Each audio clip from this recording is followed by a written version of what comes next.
পৰা আমি নতুন কাৰ্যবাহী সমিতিক সম্পূৰ্ণ দায়িত্ব দিবৰ কাৰণে সংবিধানে 20 দিন সময় দিছে। সেই 20 দিন সময়ত খৰচ আছে তাত বেছি নহয়, তাতেই অত্যাধিক বেছি খৰচ হয়। কিয়নো সেইখিনি সময়ত আমাৰ যিবোৰ পাব্লিকেশ্যন হয়, যথেষ্ট পাব্লিকেশ্যন হয়, তাতো আমাৰ বহুত লাখ টকা খৰচ হয়। আৰু আমাৰ যি কনফাৰেন্সত যিটো খৰচ হয়, সেই খৰচটো তাতেই সেইখিনি সময়তে দিয়া যায়, ভাগ কৰা হয়।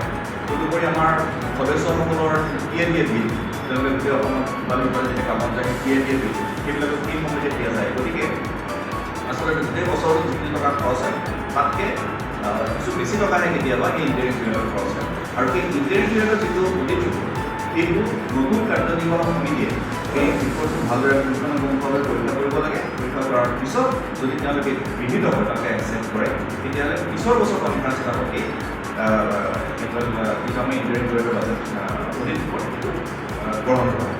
গতিকে সেইফালৰ পৰা যিটো ইণ্টাৰিম পিৰিয়ডৰ যিটো বাজেট অডিট, সেই অডিট ৰিপৰ্টটো আচলতে বৰ্তমান যি কাৰ্যনিৰ্বাহক, সেই কাৰ্যনিৰ্বাহকৰ সাধাৰণ সম্পাদকসকলে আনিব লাগিব। আৰু সংবিধানত স্পষ্টকৈ লিখা আছে যে আমাৰ বিত্ত সম্পাদকে সদায় সাধাৰণ সম্পাদকৰ লগত আলোচনা কৰি, যিটো সংবিধানত আছে আমি ইয়াত দি দিছোঁ আপোনালোকক, বিত্ত সম্পাদকে সাধাৰণ সম্পাদকৰ লগত আলোচনা কৰি বিত্ত সম্পৰ্কীয় যিবোৰ বিষয় আছে সেইবোৰ সদায় ডিছকছ কৰিব লাগিব।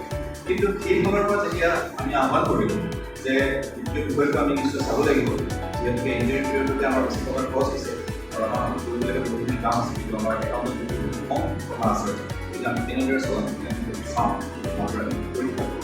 কিন্তু তেতিয়াৰ পৰাই বিত্ত সম্পাদকে মোক আৰু সেই বাজেটটো পোৱা নাই, মোৰ পৰা যিটো মই আজিলৈকে কওঁ।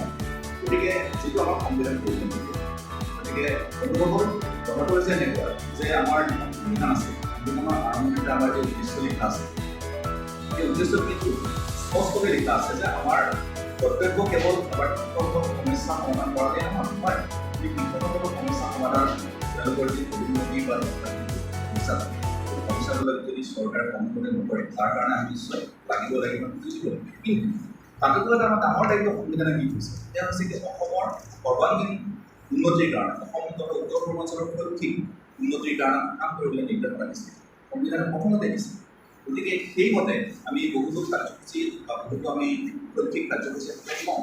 আৰু লগতে এইবাৰ আমাৰ হাতত এটা ডাঙৰ অনুষ্ঠান আছিলে যে আমাৰ বৰ্তমান প্লেটিনাম জুবিলি চলি আছে মহাৰাজত জয়ন্তী, আৰু মহাৰাজত জয়ন্তীৰ সামৰণি উৎসৱটো আমি এটা পৰিকল্পনা কৰিছিলোঁ যে ভাৰতৰ এজন আগশাৰীৰ যি আমাৰ একাডেমিচিয়ান আছে, শিক্ষাৰ লগত জড়িত শিক্ষাবিদ আছে, বা আমাৰ ভাৰতবৰ্ষৰ মাননীয় ৰাষ্ট্ৰপতিকে ধৰি বিভিন্ন ধৰণৰ সন্মানীয় ব্যক্তিক আনি আমি ডাঙৰকৈ পাতিম বুলি ভাবিছিলোঁ সম্পৰ্কে কৰা কিন্তু সেইখিনিৰ কাৰণে আমাৰ যথেষ্ট সময় প্ৰয়োজন আছে। আৰু সেইকাৰণে দ্বিতীয় দিশটো সম্পূৰ্ণভাৱে পৰীক্ষা কৰাৰ আমাৰ দায়িত্ব আছে।